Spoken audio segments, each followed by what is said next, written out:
تین جگہوں پہ اپنے دل کو دیکھو، لگتا ہے یا گھبرا رہا ہے؟ عند سماع القرآن، قرآن کے سامنے بیٹھ کے دیکھو، دل لگتا ہے یا گھبراتا ہے؟ فی مجالس ذکر، ذکر کی مجالس میں بیٹھ کے دیکھو، دل لگتا ہے یا گھبراتا ہے؟ فی اوقات الخلوہ، تنہائی میں بیٹھ کے دیکھو، دل اللہ کے لیے کچھ تڑپتا ہے یا گھبراتا ہے؟ فإن لم تجدہ فی هذه المواطن، اگر تیرا دل قرآن سے گھبرائے، اللہ کی یاد کی مجالس سے گھبرائے، تنہائی میں گھبرائے، تو پھر اللہ سے مانگ، اللہ تجھے دل عطا فرمائے، تیرا دل مر چکا ہے۔ تنہا بیٹھ نہیں سکتے، گھبرانے لگتے ہیں، کبھی ٹی وی آن کرتے ہیں، کبھی موبائل آن کرتے ہیں، حالانکہ وہ تنہائی اللہ سے بات کرنے کا وقت ہوتا ہے۔ تو بھائیو، اس مردہ دل کے ساتھ کوئی مر گیا تو موت بڑی خوفناک چیز ہے، موت سے خوفناک کوئی چیز نہیں ہے۔ اور زندہ دل لے کر اگر موت آ گئی تو موت سے خوبصورت کوئی تحفہ نہیں، اس سے خوبصورت کوئی پیغام کوئی۔ بسم اللہ الرحمن الرحیم، الصلاۃ والسلام علی سیدنا و مولانا محمد وعلی آلہ واصحابہ اجمعین، اما بعد۔ میرے محترم بھائی اور دوستو، حضرت علی رضی اللہ تعالیٰ عنہ کا فرمان ہے، الموت لیس منہ الفوت، ان اقمتم لہ اخذکم وان فررتم منہ ادرککم، فالوہا فالوہا فالنجا فالنجا۔ یہ آپ کے لمبے خطبے میں سے میں نے دو چار سطریں آپ کو سنائی کہ آج تک موت سے جو ٹکرایا ہے، گرنا اسی کا مقدر ہے۔ اجل ہی نے چھوڑا نہ کسرا نہ دارا، بڑے بادشاہ تھے کسرا اور دارا، اسی سے سکندر صفات بیہارا، ہر ایک لے کے کیا کیا نہ حسرت سے دھارا، پڑا رہ گیا سب یوں ہی ٹھاٹھ سا، جگہ جی لگانے کی دنیا نہیں ہے، یہ عبرت کی جا ہے تماشا۔ تو فرمایا حضرت علی نے رضی اللہ تعالیٰ عنہ نے، لڑو گے تو پکڑ مارے جاؤ گے، شکست کھاؤ گے، بھاگو گے پکڑے جاؤ گے، ان فررتم منہ ادرککم، بھاگو گے تو پکڑے جاؤ گے۔ اب یہ کتنے پہروں میں ہوتے ہیں بعض لوگ، لیکن کیا وہ موت سے بچ جاتے؟ موت تو سب کے لیے، لہٰذا کیا کرو، الوحا الوحا،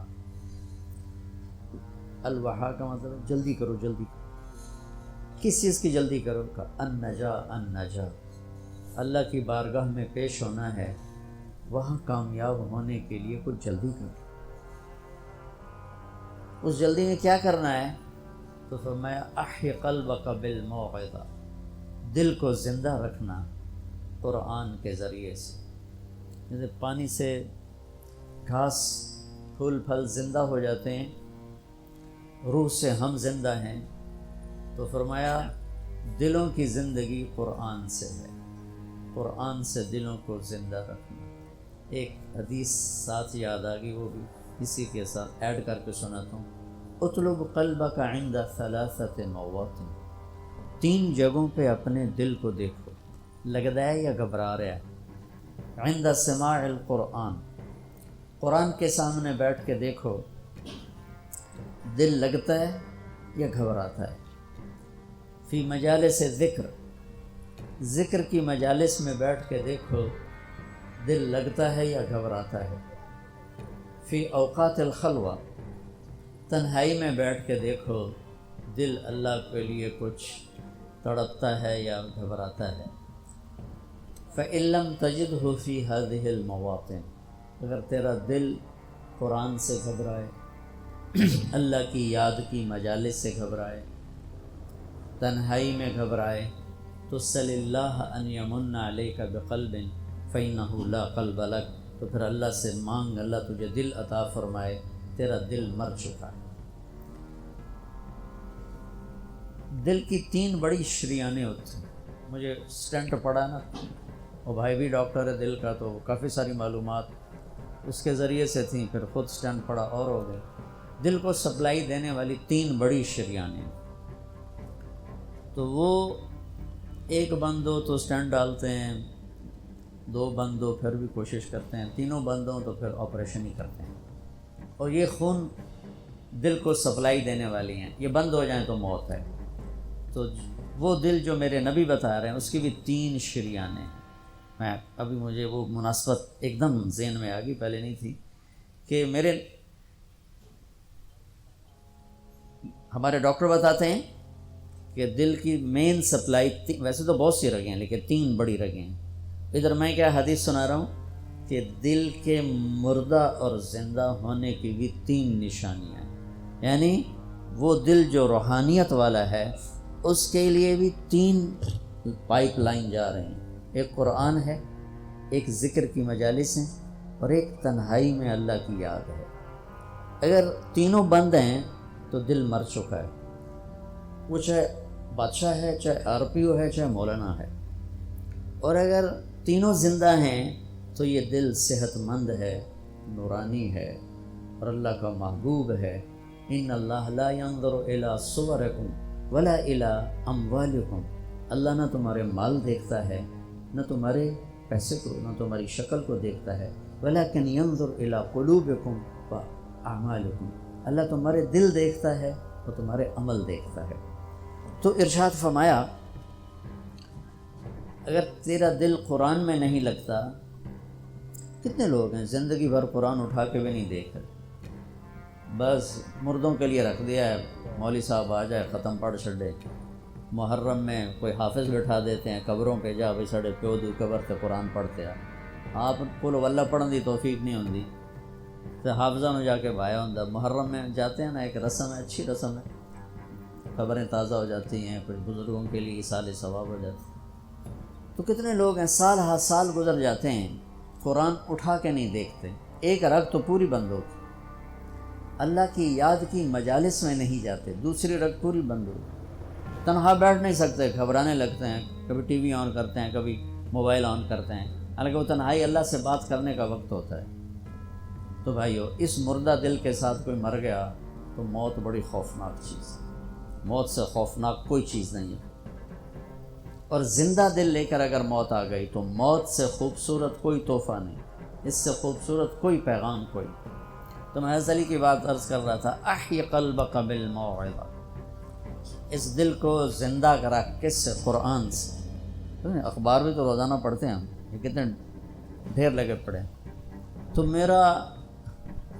میرا دل جو زندہ ہوگا وہ قرآن سے ہوگا، وَنَوِّرْهُ بِالْحِکْمَةِ، اور اسے روشن کر، وہ کس سے؟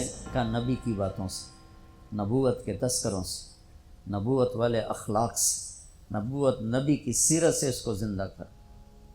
وَقَوِّهِ بِالزُّهْدِ، اور دنیا کی بے رغبتی سے اس کو طاقت دے۔ دل کا ٹونک زہد ہے، دنیا کی بے رغبتی۔ وَظَلِّلْهُ بِالْمَوْتِ، اس کی بھی لگام ہے، بے لگامہ ہو جائے تو تباہی پھیر دیندہ ہے، اس کو لگام چڑھا موت کی یاد کی۔ وَقَرِّرْهُ بِالْفَنَا، اور اس سے اقرار لے کہ مر جانا ہے، مر جانا۔ بھائیو، بڑے سے بڑے عدد کو 0 سے ضرب دو تو 0 ہو جاتا ہے، 100 انٹو 0 0، اور ٹریلین انٹو 0 0، 1 خرب ضرب 0 0۔ اللہ کی قسم، ساری زندگی کی عزت، دولت، شہرت، بلندیاں، مرتبے، حیثیتیں، عہدے جب موت سے ضرب کھاتے ہیں 0 ہو جاتے ہیں۔ تھوڑی دیر پہلے وہ مولانا طارق جمیل کہلا رہا تھا، اور 1 سیکنڈ کے بعد ڈیڈ باڈی میت، ڈیڈ باڈی میت۔ اولاد بھی نہیں کہتی، اولاد بھی کہتی میت چاہو، منجی چاہو، ہمارے دیہاتوں میں کہتے ہیں منجی چاہو، میت چاہو۔ 1 سیکنڈ پہلے وہ ہے بادشاہ وقت، اور 1 سیکنڈ کے بعد وہ ڈیڈ باڈی کہلا رہا ہے، اور وہ میت کہلا رہا ہے، اور وہ مردہ کہلا رہا ہے۔ اس ساری زندگی کی کمائیاں جب موت سے ضرب کھاتی ہیں، نتیجہ 0 ہو جاتا ہے۔ صرف ایک ہستی ہیں جن سے پوچھا گیا، باقی تو کون پوچھتا؟ وقت لکم میعاد یوم لا تستاخرون عنہ ساعۃ ولا تستقدمون، تم سب کا ایک دن مقرر ہے، وہ آئے گا تمہیں اٹھا کے لے جائے گا۔ تو اس دن اگر اللہ مجھ سے راضی ہے تو میرے لیے موت سے بہتر کوئی تحفہ نہیں، اور اگر اللہ مجھ سے ناراض ہے تو پھر موت سے خوفناک پیغام کوئی نہیں۔ حضرت طلحہ کا انتقال ہوا تو میرے نبی نے ان کے لیے دعا کی، یا اللہ طلحہ جب تیری بارگاہ میں پیش ہو تو اسے دیکھ کے مسکرائے، یہ تجھے دیکھ کے مسکرائے۔ ہمارے نبی پاک صلی اللہ تعالی علیہ وسلم کو اللہ نے اختیار دیا، جتنا رہنا چاہتے ہیں رہ لیں، لیکن موت آپ کے لیے ہے، موت سے پاک صرف آپ کا رب ہے، باقی کوئی۔ 29 صفر 11 ہجری 632 عیسوی آپ کو سر درد اثر کے بعد شروع ہوا۔ آپ ایک جنازے میں تھے جنت البقیع، وہ درد تیز ہو گیا، گھر پہنچتے پہنچتے حضرت عائشہ کی گھر کی باری تھی اور تیز بخار میں تبدیل ہو گئی۔ تو یہ مہینہ 29 کا تھا، 29 دن یہ اور 12 دن اگلے، 13 دن آپ نے بخار اور سر درد میں گزارے، اور اسی بیماری میں جا کے نمازیں پڑھاتے تھے۔ آپ کے جانے میں 5 دن باقی تھے تو آپ کا بخار بہت تیز ہو گیا، تو آپ نے فرمایا کہ مجھے 7 کنوؤں کا پانی لا کر غسل دو۔ تو 7 مشکاں وڈیاں وڈیاں بھر کے لے آندیاں صحابہ نے، الگ الگ کنواں تو حضرت عائشہ کے گھر میں ٹپ نہیں تھا تو حضرت حفصہ کے گھر سے ٹپ منگوایا گیا۔ آپ تہمت باندھ کے اس میں بیٹھے اور ایک ایک مشک آپ پر ڈالتے گئے۔ تو اس سے پانی سے بخار کا زور ٹوٹ گیا، تو آپ نے پٹی باندھی سر درد کی وجہ سے، اور حضرت علی اور فضل بن عباس رضی اللہ عنہم علیہم السلام ان کے کندھوں پر ہاتھ رکھتے ہوئے آپ مسجد میں تشریف لائے۔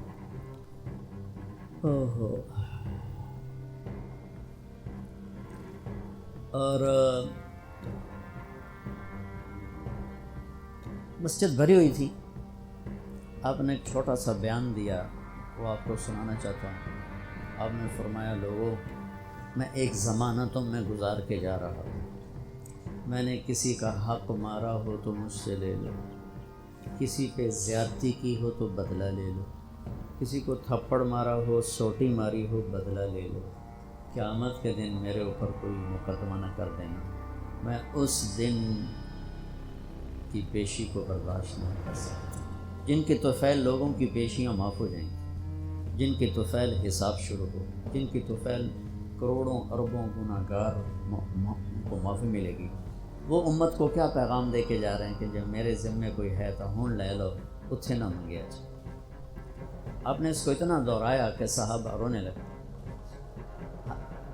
آپ نے زندگی میں ایک دفعہ ایک سوٹی ماری، ایک دفعہ ایک سوٹی، جنگ خندق، شکست ہو گئی، صحابہ دوڑے، تو اس دوڑ میں ایک صحابی کا پاؤں اللہ کے نبی کے پاؤں پہ آ لگا۔ وہ تیزی میں دوڑ رہے تھے، لہٰذا ان کو خیال بھی نہیں آیا، تو آپ کو تکلیف ہوئی۔ پاؤں وہ جنگی جوتا تھا، وہ تلوار سے بچانے، تو پاؤں تھوڑا سا مسلا گیا، تو آپ نے اسے چھڑی ماری۔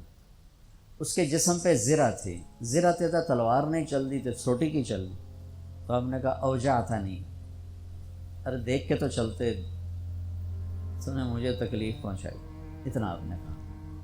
وہ دہشت تھی اس وقت، بھاگ رہے تھے، شکست ہو رہی تھی، انہوں نے پیچھے مڑ کے بھی نہیں دیکھا، لیکن کہنے لگے کہ میں نے اپنے دل میں کہا کہ بس ہن تیری ہلاکت، اللہ دا نبی تیری وجہ تو تکلیف ہج گیا، انہیں تیری معافی کوئی نہیں۔ ساری رات کہنے لگے مجھے نیند نہیں آئی کہ اب صبح جبریل آئے گا اور آ کر اللہ کا فرمان سنائے گا کہ اس کے لیے یہ سزا ہے، یہ عذاب ہے، کہ اللہ کے نبی مجھے کہہ رہے ہیں تو نے مجھے تکلیف پہنچائی۔ کہ میں سویا نہیں ساری رات۔ فجر کی نماز کے بعد اعلان ہوا جس آدمی کا پاؤں نبی کے پاؤں پہ آیا تھا وہ حاضر ہو جائے، تو کہنے لگے لے بھائی ہو گئی نہ وہی گل، آ گیا جبریل لے کے تیری بربادی دا پروانہ۔ کہنے لگا میں کانپتا ہوا، ٹانگیں میرا ساتھ نہیں دے رہی تھی، میں کانپتا پہنچا دربار رسالت، تو آپ مجھے دیکھ کے مسکرائے اور فرمایا میرے بھائی، کل میں نے آپ کو سوٹی مار دی تھی، اس کی میں نے آپ سے معافی مانگنے کے لیے آپ کو بلایا کہ آپ مجھے معاف فرما دیں۔ اور اس کے بدلے میں یہ ایک چھوٹا سا ہدیہ آپ کو پیش کر رہا ہوں، آپ کو میں 60 اونٹنیاں گفٹ کرتا ہے۔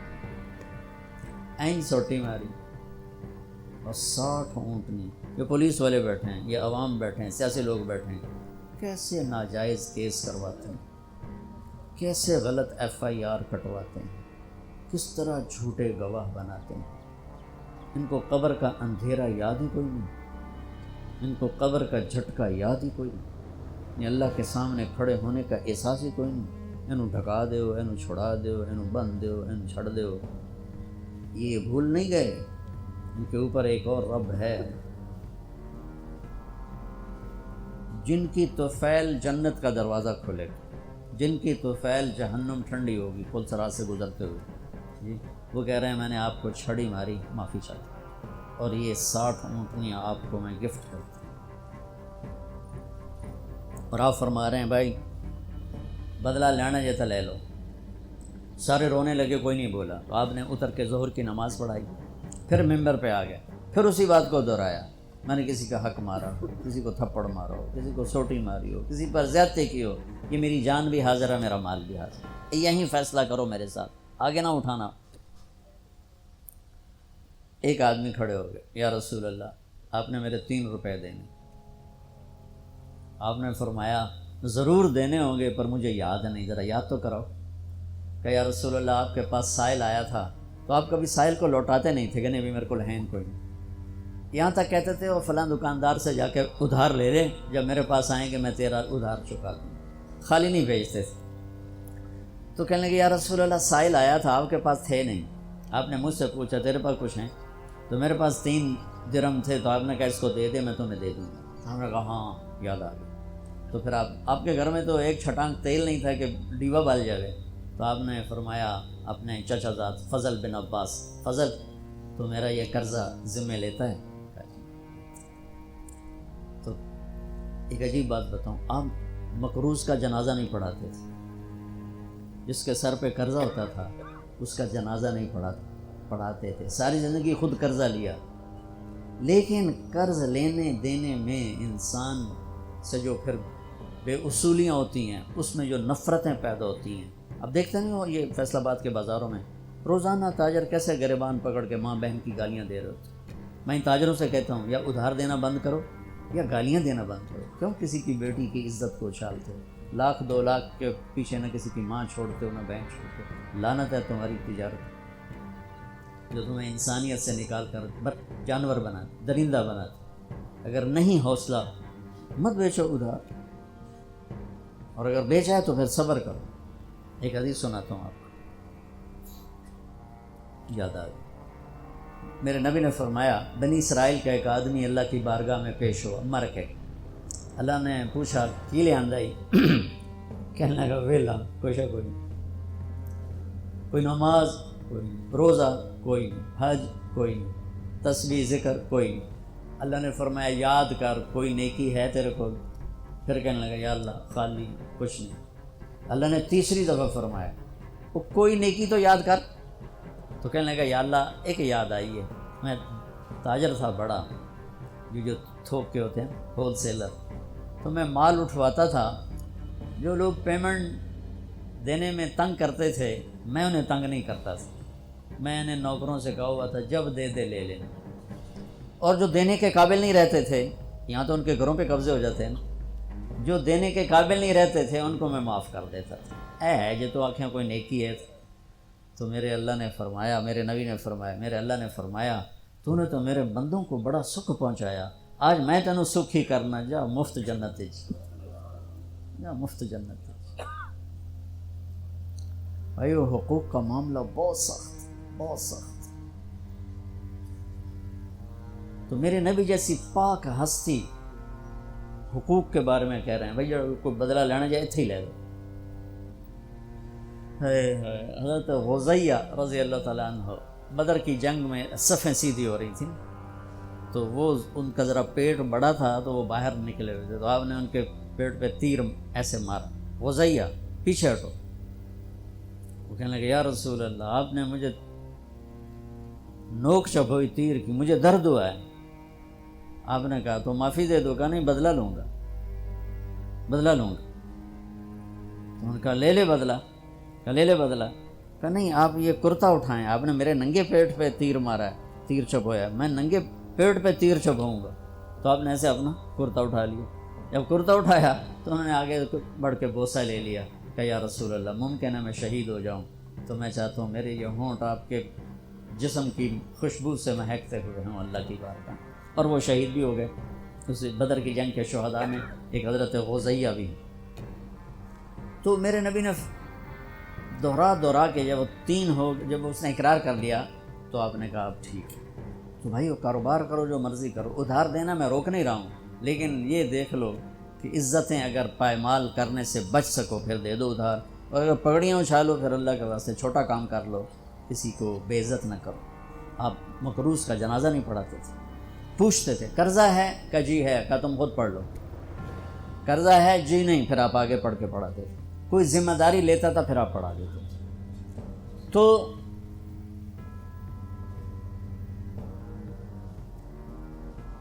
صحابہ حاضر خدمت ہوئے، یا رسول اللہ لگتا ہے جانے کا وقت قریب ہے. تو آپ رونے لگے. آپ نے کہا میں تمہیں اللہ کے سپرد کرتا ہوں، اللہ تمہارا ساتھی اور حامی اور ناصر. جمعرات کا دن عشاء کی نماز آپ پڑھانے کے لیے اٹھے اور غش آیا اور دوبارہ لیٹ گئے. تو پھر تھوڑی دیر کے بعد آپ کو دوبارہ ہوش آیا تو آپ نے فرمایا عشاء کی نماز ہو گئی؟ کہ جی نہیں، آپ کا انتظار ہے. تو آپ اٹھنے لگے، پھر اٹھ نہیں سکے، پھر لیٹ گئے. پھر تیسری دفعہ آپ اٹھے، عشاء کی نماز ہو گئی؟ کہ جی آپ کا انتظار ہے. تو آپ پھر اٹھنا چاہا، نہیں اٹھ سکے تو آپ نے فرمایا ابو بکر سے کہو عشاء کی نماز پڑھائے. تو ابو بکر ذرا پیچھے کھڑے تھے، عمر آگے کھڑے تھے. تو لوگوں نے کہا نماز ہی پڑھاونی، کوئی پڑھا دے. تو انہوں نے عمر کو آگے کر دیا، وہ پہلی صف میں کھڑے تھے. جب حضرت عمر نے اللہ اکبر کی تو آپ نے اندر میں آواز سنی تو زور سے فرمایا کہ عمر کو پیچھے کرو، ابو بکر کو آگے کرو. میرے رب کا فرمان ہے میرے مصلی پر صرف ابو بکر کھڑا ہو سکتا ہے. تو عمر کو پیچھے کیا گیا اور ابو بکر کو آگے کیا گیا. تو جمعرات کی ایک نماز عشاء، اور جمعے کی 5، ہفتے کی 5، اتوار کی 5، 15، فجر کی 1. تو جمعرات اور پیر کی 1 اور یہ 15، 17 نمازیں آپ نے پڑھائیں اللہ کے نبی کی موجودگی میں. تو ہفتے کا دن تھا تو جبریل آئے، یا رسول اللہ مجھے اللہ نے آپ کی خدمت میں بھیجا ہے کہ میں آپ کا حال پوچھ کے ہوں، آپ کا کیا حال؟ تو آپ نے کہا جبریل بڑی تکلیف ہے. اتوار کو پھر اللہ کے نبی کی خدمت میں جبریل ہے، یا رسول اللہ مجھے اللہ نے بھیجا ہے میں پوچھ کے ہوں کہ آپ کا کیا حال ہے. آپ نے کہا جبریل بڑی تکلیف. پیر کے دن، ہفتے کے دن آپ ظہر کی نماز کے لیے حضرت علی اور فضل بن عباس کے کندھوں پہ ہاتھ رکھ کر آپ مسجد میں انٹر ہوئے. ابو بکر نماز پڑھا رہے تھے. آپ نے یہاں سے محسوس کیا کہ اللہ کے نبی انٹر ہو رہے ہیں تو وہ پیچھے ہٹنے لگے. تو آپ نے ایسے ہاتھ کا اشارہ کر کے روکا اور ان کی لیفٹ سائڈ بیٹھ کر آپ نے 4 رکعت نماز ظہر عصر ادا فرمائی. یہ آپ کی آخری ملاقات تھی اپنی امت کے ساتھ. اس کے بعد آپ اللہ کی خدمت کے پاس حاضر ہو گئے. پیر کی صبح آپ نے تھوڑا سا دروازہ کھول کے امت کو نماز پڑھتے دیکھا. تو جب دروازہ کھولنے کی آواز آئی تو حضرت انس فرماتے ہیں کہ سارے نمازی ایسے بھولے کہ جیسے نماز میں ہم ہیں ہی نہیں، اور سارے اللہ کے نبی کو یوں دیکھنے لگے. کسی کو یاد ہی نہیں رہے کہ ہم نماز پڑھ رہے ہیں، سب یوں دیکھ رہے ہیں. جب آپ نے دیکھا یہ تو نماز میں ہی میری طرف متوجہ ہو گئے اور نماز میں کمی آ رہی، تو آپ نے پھر پردہ گرا دیا. یہ آپ کا اور امت کا آخری دیدار تھا. تو اشراق کے بعد آپ نے یہ 7 جون سخت گرمی تھی اور 12 ربیع الاول 632 عیسوی اور 11 ہجری. تو آپ نے اپنی ساری بیگمات کو بلایا. حضرت عائشہ فرماتی ہیں میں نصیب والی ہوں کہ مات فی سحری و نحری، اللہ کے آخری نبی میری ٹھوڑی اور سینے کے درمیان اللہ کی بارگاہ میں پیش ہوئے. یہ کیفیت تھی میرے نبی کی. یہ اس طرح آپ نے اپنی بیگم کے سینے پر سر رکھا ہوا تھا اور اس طرح نیم دراز تھے آپ اس طرح. تو آپ نے اپنی ساری بیویوں کو بلایا اور ان سے ملاقات کی. کچھ نہیں بتایا کہ میں جا رہا ہوں. اس کے بعد آپ نے بیٹی فاطمہ کو بلایا. اور ان سے فرمایا کہ بیٹو میں جا رہا ہوں، تو وہ رونے لگی۔ تو ہم نے کہا رو نہیں، سب سے پہلے تو ہی آئے گی مجھے ملنے۔ 6 مہینے بعد بیٹی کا بھی انتقال ہو۔ پھر آپ نے مولا علی کو بلایا، ان کا سر اپنی گود میں رکھا اور ان کی کمر پہ ہاتھ پھیرتے رہے اور دعا دیتے رہے، دعا۔ یہ سب کچھ بڑے سکون کے ساتھ ہو۔ آخر میں دونوں بچوں کو بلایا، حسن حسین، جن میں آپ کی جان اٹکی ہوتی۔ آپ فرمایا کرتے تھے میری آنکھوں کی ٹھنڈک، میرے 2 پھول، میری دنیا کی بہار، میرے جگر کے ٹکڑے۔ ایک دفعہ آپ نماز پڑھ رہے تھے، آپ نے نماز لمبی کر دی، سجدہ لمبا کر، صحابہ سمجھے کہ آپ فوت ہو گئے، اتنا لمبا سجدہ۔ تو پہلی صف والے عبداللہ بن مسعود فرماتے میں نے سر اٹھا کے دیکھا تو دونوں بھائی آپ کی کمر پہ چڑھے ہوئے تھے اور آپ نے سجدہ لمبا کر دیا۔ ہمارے بچے ہمارے چڑھتے کمر پر 2 لتر بھی مار دیتے نا پیچھے، میرے نبی نے لمبا سجدہ کیا۔ تو عبداللہ بن مسعود آگے بڑھ کر ان کو اتارنے لگے، ویسے ہی سجدے سے تھوڑا سا اوپر ہو کر۔ تو جب آپ نے دیکھا ادھر سے بغلوں سے آپ کو ہاتھ نظر آیا تو یہ مجھے دیکھو، آپ نے یوں کیا، دیکھ رہے یوں، یا اس طرف سے یوں کیا کہ نہیں ایسے یہ نہیں کرنا۔ دونوں بھائی اوپر بیٹھ کے کھیلتے رہے اور میرے نبی سجدے میں پڑے رہے۔ جب وہ خود اترے پھر آپ نے سجدے سے سر اٹھایا اور سلام پھیرتے ہی ان دونوں کو گود میں لے کے فرمایا کہ ابی ہما و امی لا توہما، میرے ماں باپ ان پر قربان، انہیں کچھ نہ کہا۔ تو آگے آپ دیکھ رہے تھے کہ کیا کچھ ہونے والا ہے۔ ایک کا سر کٹ کے نیزے پہ جائے گا، ایک زہر میں تڑپ تڑپ کے جان دے گا، تو انہیں کچھ نہ کہا۔ یہ میرے پھول ہیں، یہ میری بہار ہیں، جو ان سے پیار کرے گا اللہ ان سے پیار کرے گا، جو ان سے بغض رکھے گا اللہ ان سے بغض رکھے گا۔ اللہ میں ان سے محبت کرتا ہوں، تو بھی ان سے محبت فرما۔ جو ان سے دشمنی رکھے تو ان سے دشمنی رکھ، جو ان سے پیار کرے تو ان سے پیار کر۔